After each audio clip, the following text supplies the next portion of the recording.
Helena, seja muito bem-vinda. Tô super feliz de estar aqui contigo hoje, ainda mais um dia tão especial e importante para quem quer internacionalizar. Afinal de contas, hoje, quando a gente abre a Globo.com, a capa é: Trump toma posse e anuncia medidas.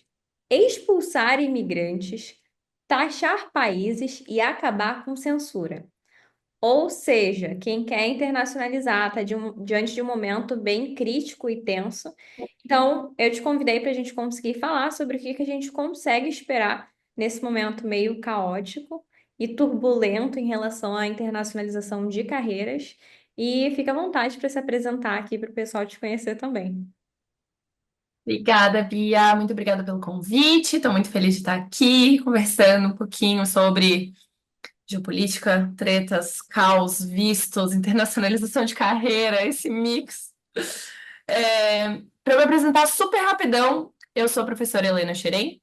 Eu sou a pessoa expert, especialista em geopolítica, para a gente falar um pouquinho sobre esse mix caótico nesse momento que é internacionalizar a carreira no mundo que a gente estava indo, né, paulatinamente, a gente vinha vindo, é, envisionando um futuro cada vez mais globalizado, sem fronteiras, onde tudo é muito mais fácil, onde a comunicação é muito mais aberta. E daí agora, conforme alguns governos no mundo foram mudando, né, nos seus países respectivamente, foram mudando, eles foram ficando um pouco mais fechados ou foram tendo uma nova configuração. E aí, como que o pessoal que quer trabalhar na gringa ou trabalhar para a gringa de dentro do Brasil, já já a gente falou sobre isso, só dei um spoiler, como que fica para essa galera? Então, bora falar um pouquinho sobre. Perfeito, e aproveitando o gancho também para quem ainda não me conhece, meu nome é Bianca, eu sou especialista em carreiras internacionais. Nos últimos anos já venho ajudando profissionais a conquistar emprego tanto presencial quanto empregos remotos para o exterior. Até hoje já foram mais de 20 países, definitivamente os Estados Unidos é um deles. Então eu já preparei aqui um monte de perguntinhas para ir tirando todas essas dúvidas contigo, tá, Helena? Bora. Beleza. Então, dentro da tua visão, o que que internacionalização e geopolítica têm em comum? Bora. Então, a gente pode fazer várias conexões. É, especificamente dentro da nossa temática de hoje, como a gente vai falar muito sobre vistos, a conexão principal tá nisso, tá entre vistos e política. Mas, Helena, o que que uma coisa tem a ver com a outra? Quando a gente pensa política de algum governo, a gente pensa várias coisas concomitantes. As duas principais são políticas públicas. Então, quando a gente pensa internamente para o contexto daquele país, e política externa. Política externa é como que um país lida com a visão exterior, como que um país lida com as relações com outros países e como que um país lida com imigração de modo geral. Então, para a gente falar um pouquinho mais sobre isso, a gente tem um detalhe aqui que está ficando cada vez mais comum no mundo, que são países que têm uma visão muito extrema nacionalista, eles tendem a ser mais xenofóbicos. O que que é xenofóbico? Xenofóbico é você olhar para o outro, para quem é de fora, para quem é estrangeiro e falar: esse eu não gosto, esse eu não quero que entre aqui. Então, a gente tem vários exemplos pelo mundo que vão ficando um pouco mais extremo para cá, um pouco mais extremo para lá, e isso por vezes dificulta a entrada de trabalhadores. Dependendo de como é a formação desses trabalhadores, essa entrada vai ficar mais difícil ainda. Pode ser que não fique tão difícil assim, o que talvez para a audiência hoje seja uma informação até que acalentadora. Quando a gente fala, por exemplo, das diferenças do governo Biden para o governo Trump, ou quando a gente fala das diferenças na Itália, por exemplo, que agora a gente tem a Giorgia Meloni, ou quando a gente fala no Canadá, porque o Justin Trudeau, que é o primeiro-ministro, tá numa instabilidade política. Tudo isso parece que é só nossa, sei lá, vou ver na Globo News uma galera falando com linguagens complexas sobre geopolítica. Gente, isso tem tudo a ver com visto, com internacionalizar a carreira, com conseguir trabalhar fora. Então, tudo conectadíssimo. Perfeito. E o que que exatamente muda quando a gente tem essa posse aí do Trump em relação ao governo do Biden? Vamos lá. O Trump ele é conhecido por várias coisas, dentre elas, falar muito de forma extrema, exagerada, esbravejar os sete ventos. Ele é sempre extremo. Ah, eu vou taxar todos os países. Isso aqui, pelo menos, não engloba no nosso universo aqui deste momento do papo de hoje. Mas eu vou taxar todos os países que quiserem vender coisas para os Estados Unidos, comprar coisas dos Estados Unidos, vai ficar horrível para todo mundo, blá, blá, blá. O primeiro grupo de países que falar, pô, lindo, tem certeza? Então eu não vou mais vender tanta coisa para os Estados Unidos, vocês não vão ganhar tanto dinheiro. Eu falo, então peraí.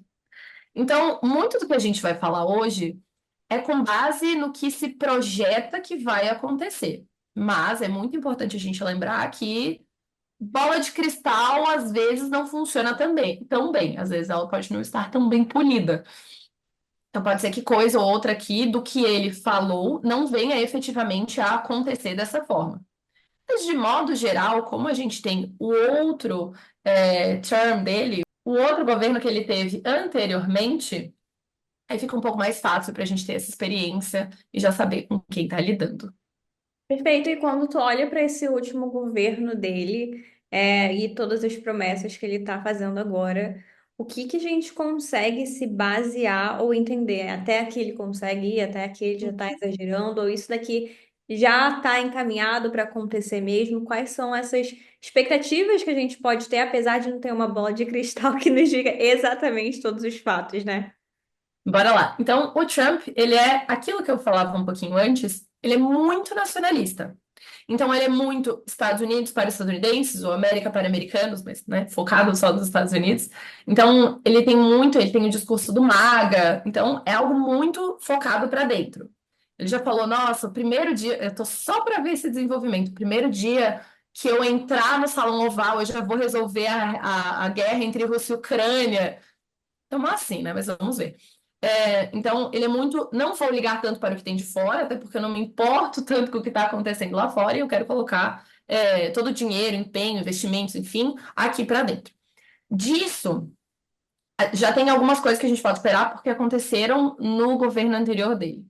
Dentre essas coisas, ele dificultou muito, muito mesmo. Chegou um momento dele fazer um banimento de qualquer tipo de visto para muçulmanos, para pessoas de países árabes, majoritariamente países do Oriente Médio. Então, isso já dificultou bastante. Mas não só disso, entrou também para esse grande bolo cidadãos venezuelanos, cidadãos da Coreia do Norte. Então, assim, tudo que o Trump vê como negativo, como inimigo, como qualquer coisa assim, nos discursos dele, mesmo que isso não necessariamente se reflita na realidade, ele é bem. Vamos lá, é isso que a gente vai cortar, é isso que vai acontecer.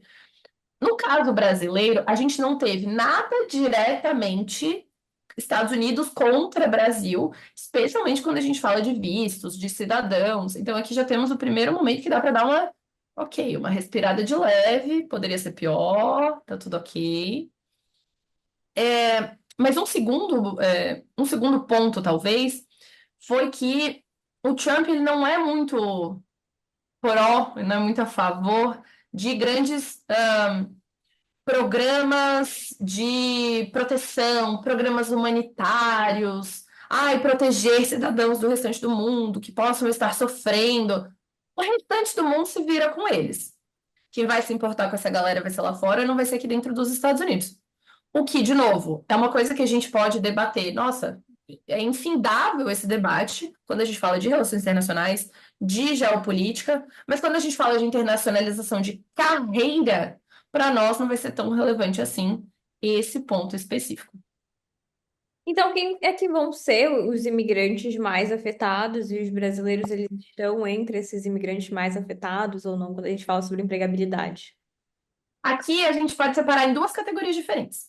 A gente pode separar entre o pessoal que é altamente qualificado e o pessoal que está indo em busca do American Dream, mas não tem muito mais a oferecer, não, né? Não tem muito mais a trazer consigo de carga. Então, por exemplo, é, Bianca, eu preciso da sua ajuda porque eu não me formei em universidade, eu não fiz curso de nada, eu estou indo para os Estados Unidos trabalhar da forma que der, como eu conseguir. Talvez eu tente passar um tempo ilegal primeiro para depois ver. Essa galera aqui agora dificultou legal. Já não era muito fácil antes, porque, né, o próprio nome já diz, é um imigrante ilegal. Já não vai muito facilitar. Agora, com o governo Trump, a gente vai ver. talvez um reforço ainda do que ele já tinha feito lá atrás no governo anterior, que já era bem intenso também, bem reforçado. Tem toda a questão do muro entre México e Estados Unidos, o reforço de patrulhamento de fronteira. Então, realmente, essa parte aqui, super difícil. A gente fala também de trabalhadores em fazendas. A gente fala também do pessoal, eu vou para os Estados Unidos porque eu conheço fulano. O fulano vira meu sponsor. Talvez isso aqui dificulte um pouco. Agora, talvez o silver lining de tudo isso é que vai ficar um pouco mais fácil, talvez até no mesmo nível, na pior das hipóteses, no mesmo nível, para os high skilled workers, que seriam basicamente o pessoal que tem graduação, ou um mestrado ou um doutorado, que tem 5 anos ou mais de experiência, logicamente que tem inglês fluente, que tem comprovação das suas experiências anteriores, que tem conexões.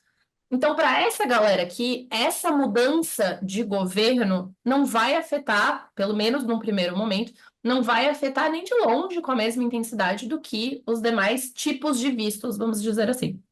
Então, para essa galera aqui, E faz muito sentido, né? Porque os Estados Unidos ele não pode simplesmente se fechar a ponto de falar agora a gente não tem mais imigrantes, a gente não precisa de mais nenhuma mão de obra, mas é uma questão do que aquela pessoa está chegando para contribuir economicamente e dentro dos critérios também que são considerados para que uma pessoa ela seja um highly skilled immigrant, highly skilled migrant, né? uhum.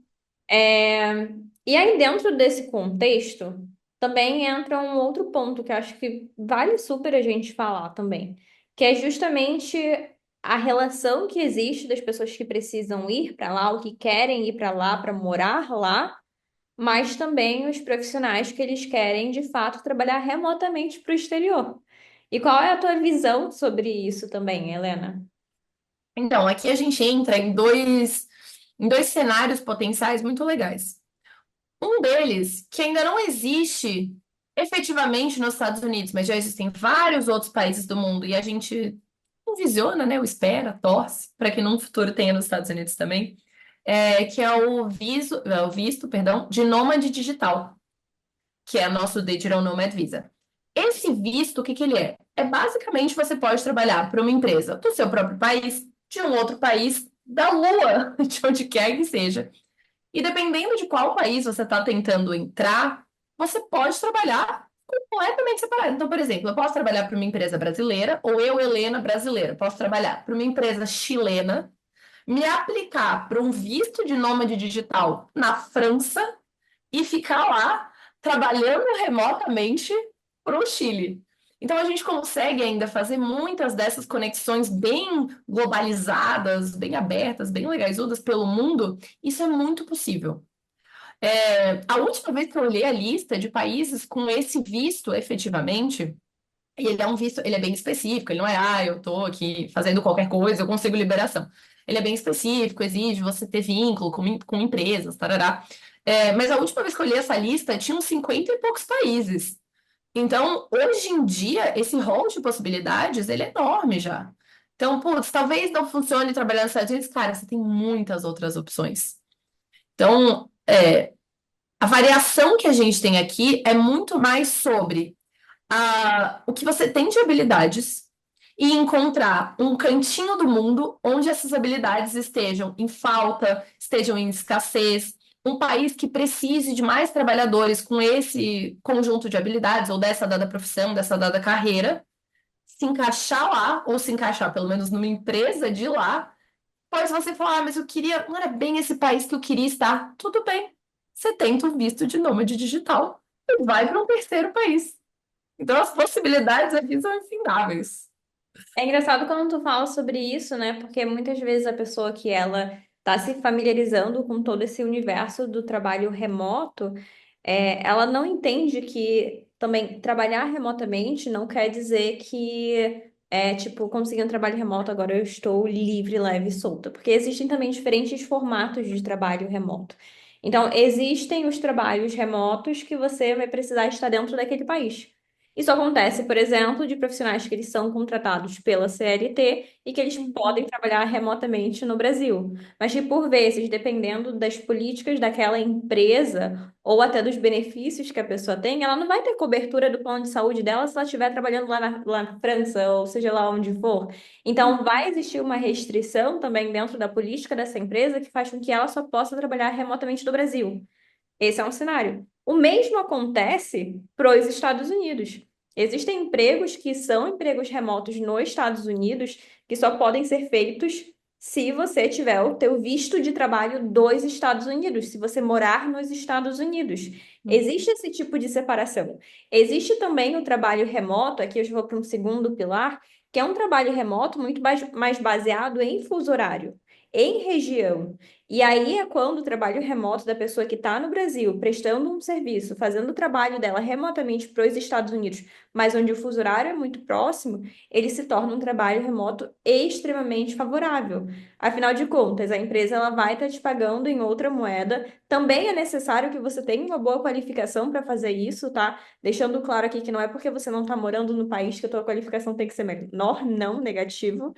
Você ainda vai precisar ter tempo de experiência, ter comprovação de experiência na tua área, falar inglês muito bem, mas aí existe essa possibilidade e existem também os tipos de trabalhos remotos que você pode fazer de qualquer lugar do mundo.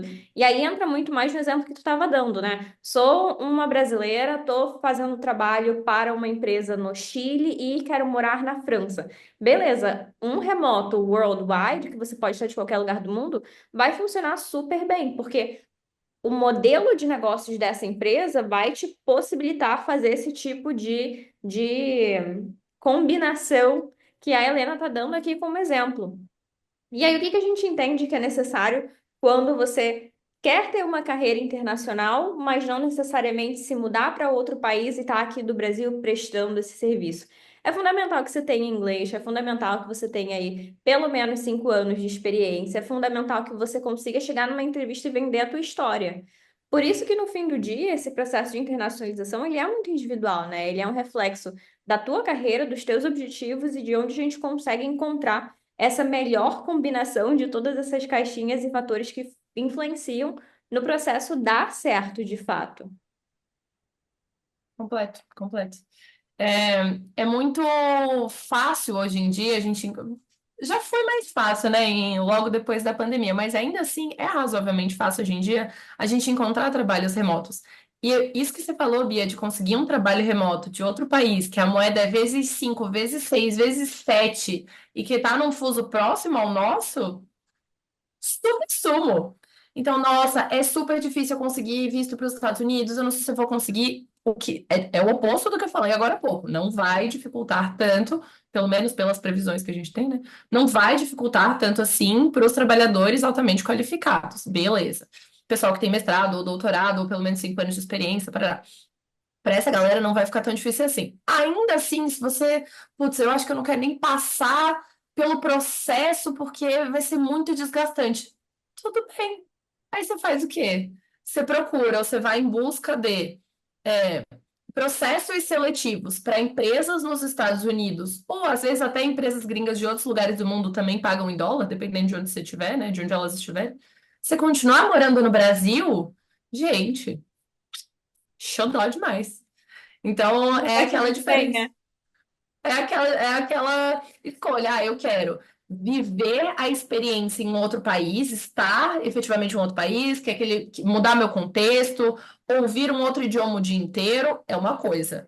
Ou eu só quero a experiência de trabalhar para uma empresa gringa e ganhar vezes 5, vezes 6, vezes 7 do real, enquanto eu gasto aqui, nossa, as duas possibilidades são sensacionais. E saber no momento, ter o conhecimento no momento que, mesmo com todo esse chamariz de nosso novo governo Trump vai dificultar um monte a entrada de imigrantes, né? Vai, mas não pro público que a gente está conversando aqui, não pro tipo de imigrante que está buscando uma carreira internacional altamente qualificada. O mundo inteiro busca essas pessoas. Perfeito, muito bom. Agora você falou sobre isso, né? Do mundo inteiro tá buscando essas pessoas. Então, o que que você acha da gente ter um outro bate-papo em outro dia falando sobre talvez a Europa ou Canadá. Eu gosto. Já vou até deixar o spoiler aqui, que daquela lista de 50 e poucos países de visto de nômade digital, vários, mas vários mesmo são na Europa. E dentro da Europa, a gente ainda tem duas facilidades, talvez. Uma delas é, se a gente focar, na Europa tem praticamente 50 países. Se a gente focar em União Europeia, já tem algumas facilidades. E se a gente focar em países do espaço Schengen, que para quem não souber vai ter que assistir o próximo, que são os países de livre circulação de pessoas. Gente, é você morar na França, ai, vou passar um fim de ali na Suíça, com licença. Tem coisa mais chique que isso? Ai, eu não sei se Não. você sabe disso, mas quando a gente foi nômade, essa foi a nossa história. Viu? Foi bem legal, inclusive. A prova de que isso é possível e que eu não tô inventando. Perfeito. Então, para a gente só dar um resumão aqui sobre o processo de internacionalização para quem quer o emprego presencial ou remoto para os Estados Unidos, agora com o Trump assumindo, o que que a gente pode esperar resumidamente? Bora. A gente pode esperar uma dificuldade para os trabalhadores não muito qualificados, e a gente pode esperar que não haja grandes mudanças para os altamente qualificados, que lembrando é aquele trio, né? Ou você ter graduação, mestrado e doutorado, ou você ter só graduação e 5 anos de experiência garantidos, comprovados, com acesso aos seus antigos empregadores, para e então, ou um desses dois, né? E inglês fluente. Gente, dentro desse trio aqui, acalentem seus corações, tá tudo certo. So can we actually do something we weren't really planning? Go ahead. All right, so this is totally out of everything that we had talked about, but I think that every time we mention being fluent in English or having your English prepared to have an international career, sometimes people think, okay, so what does this really stand for? Or what does it mean to be fluent in a determined language? And I think it's nice when you can hear a conversation like a real live Two conversation people. like what we're doing right now. What do you consider to be a fluent English or Mm, an English that's good enough for you to actually have an mm. international career? May I On change you that? now. May I change the question just a tiny bit? Yeah, feel free. Awesome, thank you. And that is, I fairly often hear people saying, oh, but I still have a little bit of accent. Oh, but you can still sense that I'm from Brazil. Dude, as long as you don't say the book is on the table, you're fine. The fact that you have an accent is not a problem whatsoever to anyone in the world. So the thing is, as long as you can understand and be understood at work, at the supermarket, while talking at, I don't know, maybe a very important meeting, a C-level meeting, awesome, amazing, you're fluent. Oh, but I still pronounce some of the T's. I still do some plosive sounds at the end of ping pong. Honestly, that is not a problem. That's great. I love that. And just to add like my 1 cent to that, I think that if you're preparing to have an international career and you don't feel like your English is prepared right now, like put yourself into that situation. Have classes, take a course, do something where you actually put yourself in a context where you're able to practice with real situation or as close as possible. You have to be able to talk about your current work, what you do, your projects, your goals, your accomplishments, the challenges you faced. Like if you have that prepared, it's super important start, but a significant one for you to walk towards your international career. I just think that sometimes people might create monsters in their heads, like, oh, but I forgot this word. Well, hey, that happens to me in Portuguese. And I feel pretty So confident. true. Like, except at the end of the day, sometimes I'm just like super tired and I'm like, oh, I think right now my Portuguese is intermediate. but most of the times it's pretty good, even when I don't have all the proper vocabulary. So thank you for just improvising here with me so we can Sure. really have that on video as well. Winging it. I winged it as best as I could, I promise. Loved it. Bom, muito obrigada, Helena, mais uma vez. Acho que a nossa conversa de hoje ela traz um pouquinho mais de tranquilidade e paz para as pessoas que estão querendo ter uma carreira internacional. E é claro que se você quer fazer isso de uma forma orientada, com suporte, com metodologia, com processos, com validação e com bastante experiência, é só entrar em contato com nós aqui da Globo, que a gente olha para o teu caso, a gente olha para a tua carreira, a gente vê se nós conseguimos ou não te ajudar nesse processo de internacionalização. E mais uma vez, Helena, muito, muito, muito obrigada. Obrigadíssimo, Bia, pelo convite, adorei. E vou ficar no aguardo da galera nos comentários falando pra gente fazer mais um sobre internacionalização de carreira para a Europa. Gente, o leste europeu está implorando por brasileiros altamente qualificados. Pelo amor de Deus, não percam essa oportunidade. Amei, amei, amei. Beijos! Beijo!